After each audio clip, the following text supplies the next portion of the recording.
Hi everyone, I'm glad to have you here today. We are in an episode of history where no one had expected to happen in this lifetime. Pandemic has hit the globe, forcing the world to shut down for some time, and compel most of us to stay at home for a while. With such time we've been given, I know some of you are thinking, how's your life be like once this crisis is gone? This video is meant to put your life into perspective. While majority of us are having heavy crosses to bear, there are few who are hitting the home run. Habits of the rich provide them cushion to rise above the difficult times, but on the flip side, the habits of the poor make them harder to turn the tide and make a headway. Welcome to Success Motivator, a place where you can find motivation to go the extra mile towards success, whatever success means to you. But before we begin, please click thumbs up, hit the subscribe button and notification bell. Please also share this video. Your likes and subscriptions give me enthusiasm to make more videos that could better your life. Here are the 5 habits that the poor people do that the rich don't want. Poor people waste a lot of time. This is an obvious one. Each of us is given 24 hours a day, 7 days a week, but we could observe that the rich people achieve more with the time they've been given. Rich people put in their time in reading and educating themselves, while the poor squanders their time in unproductive and worthless activities, such as watching too much television and browsing various social media platforms. A study conducted by the General Social Surveys of NORAC at the University of Chicago found that 34.1% of American families making less than $9,000 per year has an average watching time on television for more than 5 hours per day, and families making more than $150,000 per year, only 1.1% watched more than 5 hours a day. Obviously, someone not working has more time to watch television, but the findings show a gradual decline in television viewing as incomes rise. There is no direct link between television viewing and poverty, but people miss out a lot of opportunities just by being glued to the television. Here are some points that we can consider. 1. Television viewing is an alternative to education, but most television shows add little or no value to viewers. Heavy television users are seldom spending time improving their value as an employee or entrepreneur, except for shows like Shark Tank, where you can learn some great lessons about becoming an entrepreneur and investing. 2. Television often promotes lifestyles not conducive to prosperity. 3. People with the highest incomes have a greater drive to succeed. Television can dampen such drive, leaving viewers' content to be merely entertained for long periods of time. Report published on MovieGuide.com. Rich people are busy educating, improving themselves and pushing their luck. In the end, they are the ones who achieve great in life. Have you heard the story of a taxicab driver whom after 20 years was able to purchase the taxicab company he was employed? How did that happen? The driver was feeling stuck, living in the sidelines, wanted to change his life, but he did not know how. He started reading books while waiting for the customers to arrive, until one day, he suddenly got an idea. He saved in the bank the highest single fare he gets each day. The money he saved over the years accumulated, until he had enough to acquire the company he was employed for more than 2 decades. Reading gave him the idea on how he could change his life. I hope this story inspires you to get you started in making changes in the way you make use of your time. 2. Poor people spend money more than they earn. Poor people tend to overspend, and social media has a huge influence on this. But before we dive in on how social media burns holes in our pockets, let's first take a look at some interesting facts how frequent we humans run through these different social media platforms.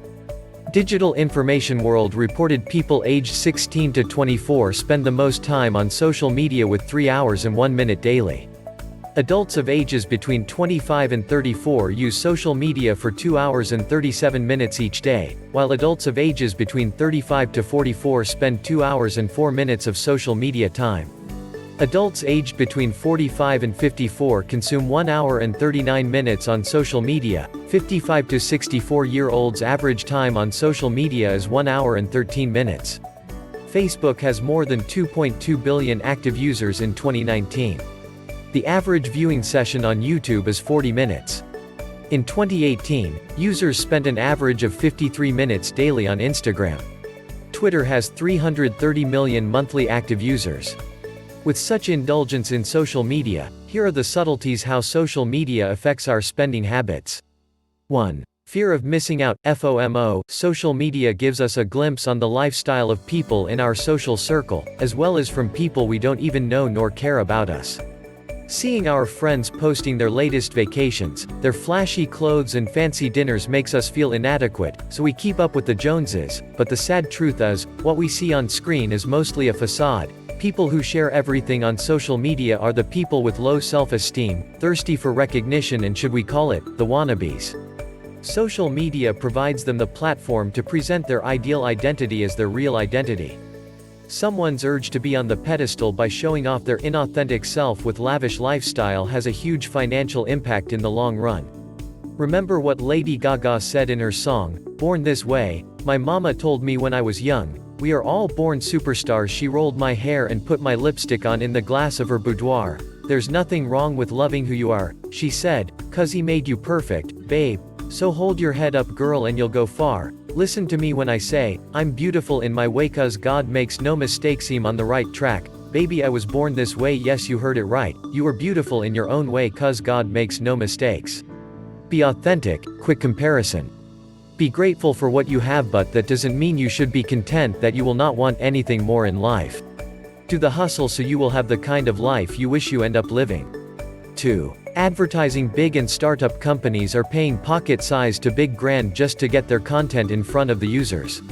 Even influencers receive decent amount just by mentioning their products on their platforms. Facebook earns 98% of its revenue from advertising, while 70.9% of Google total revenue comes from its advertising in most recent fiscal year 2019. Social media platforms like Facebook and Google have tools developed to target the right audience for the products being advertised on their platforms based on demographics and users' behavior. The unplanned, non-essential and off-budget purchase can make someone hardly escape poverty. Don't get blinded by what the social media sets you to believe in. Do the grind until you earn your spot in the circle of the truly rich. Pretenses will get you nowhere until you roll up your sleeves and put in the work to make your charade a reality. 3. Poor people do not save money. How many of you are guilty with this one? Probably, majority of us do. Saving money is a habit. If you don't learn it, you'll probably end up broke, no matter how much money you make. We hear a bunch of excuses why poor people can hardly pinch pennies. But I don't make enough money to save. Prices have gone up. I can't save. I'll save when I'm a bit older, or I can't bring my money with me to the grave. Don't give yourself a tons of bullshit. You can't save because you don't want to. Start preparing a budget.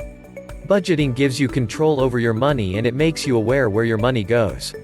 It organizes your spending as it gives you a clear picture which expenses should be on the top of your priorities and which expenses can be postponed. Budgeting also helps you to focus on your financial goals.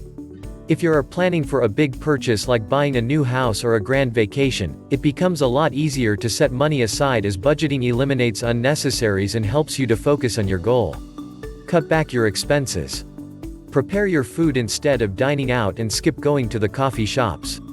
Cancel subscriptions you don't regularly use like Netflix, Spotify, gym membership, cable, etc. Save those extra cash for the rainy days and allocate some for investment. But on the other side of the coin, if you don't learn to budget and save money, you're in high risk to be in debt. Emergencies can take you by surprise and your dream life, it will be cold day in hell if it happens. Keep this in mind, if you can't save money with your current income, you won't either when you earn more. A simple tip for you guys, do not exceed 70% allocated on living expenses, designate the 10% on savings, another 10% on emergency fund and the remaining 10%. Oh sorry, but I reserved that one at the end of the video, so keep watching. It's a secret formula of the rich, why they're getting richer and richer. Don't miss that out. George Samuel Clayson has written an incredible book about saving money and investing. It's entitled, The Richest Man in Babylon. I personally recommend this book. If you want to learn money management, be sure to check out this book. It has a lot of useful and practical advice. 4. Poor people do not set goals. Here's an interesting fact. In 1953, researchers surveyed Yale's graduating seniors to determine how many of them had specific, written goals for their future. The answer: 3%. 20 years later, researchers polled the surviving members of the class of 1953, and found that the 3% with goals had accumulated more personal financial wealth than the other 97% of the class combined. Isn't that amazing? Poor people do not set goals, or have unclear goals. Research shows that writing your goal increases your chance of achieving it by 42%. A written goal becomes your North Star, a guiding light in giving you direction towards achieving the life you want for yourself. Be clear with what you want. Vague goals promote vague results. If you want to get out of debt, envision yourself debt-free, have a crystal clear actionable plan on how to achieve it. How can you achieve success if you don't know what success looks like? A handwritten note by Michael Jackson was found in his secret warehouse after he died in 2009. They discovered that the 21-year-old Michael Jackson had scribbled his dreams on the back of tour itinerary in 1979. This is what it said: MJ will be my new name. No more Michael Jackson. I want a whole new character, a whole new look.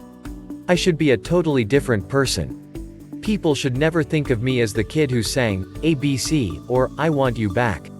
I should be a new, incredible actor, singer and dancer that will shock the world. I will do no interviews. I will be magic. I will be a perfectionist, a researcher, a trainer, a masterer. I will be better than every great actor roped into one. MJ was very clear on what he wanted in life and it became his reality. Poor people do not set goals to free themselves from crippling poverty and obtain financial independence for themselves. Have a roadmap that leads you to financial freedom. I said it before and I'll say it again: vague goals promote vague results. 5. Poor people blame others. Poor people do not take 100% accountability for their actions and lack of it. We can trace our habit of blaming in our early childhood memories as we see our parents fight, always pointing the other partner as the offender. How can we rectify whatever needs to be fixed in our lives if we keep on passing the buck? We can blame the politics, the economy, the government or even our parents for the life that we have at this point in time. You are where you are because that's exactly where you chose to be. You are the product of your own decision. Always remember that. Do you want to move forward in life? Here's what you can do: step back and evaluate yourself, acknowledge the fact that you are a product of a series of decisions you've made in your life. Promise yourself that you will take full responsibility for your life and that nothing will change unless you do. That's the only time you can rewrite a new destiny for your life. Oprah Winfrey, dubbed as the Queen of all media, featured in Time magazine's 100 Most Influential People on 10 occasions, richest African American of the 20th century, just like you and I, had many struggles and tragedies while growing up and at the early days of her career. She grew up in extreme poverty, molested as a child, became pregnant at an early age, and been told that she was not fit for TV and too emotionally invested in her stories. Oprah could have blamed her parents and offenders, the government for unequal opportunities for women, and prevalent discrimination during her time, her employers for not recognizing her skills, but she didn't.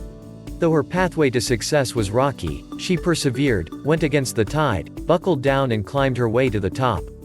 I came across with a quote from an anonymous author while writing this video which I find worth sharing, and it goes like this: it is always easy to blame others.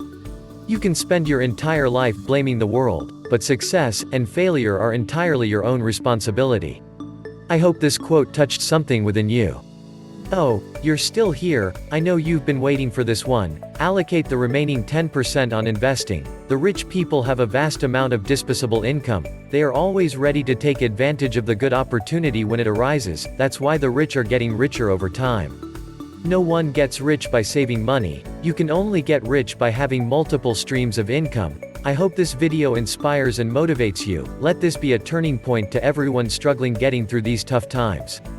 We don't know what the world could throw at us in the future after this pandemic, but we can be sure, if we possess the right attitudes and habits, we can thrive, not just survive. Which among these 5 habits are you going to work on after this video? Please comment down below. I promise to read each one, and maybe we could make a video for that. If you haven't subscribed yet, please do. Click the like button, hit the subscribed and the notification bell, and I would appreciate if you would share this video to your friends. I would love to share valuable life's lessons that could improve your life. Goodbye for now. I would upload 2 to 3 videos per week. I hope to see you on the next one. God bless you.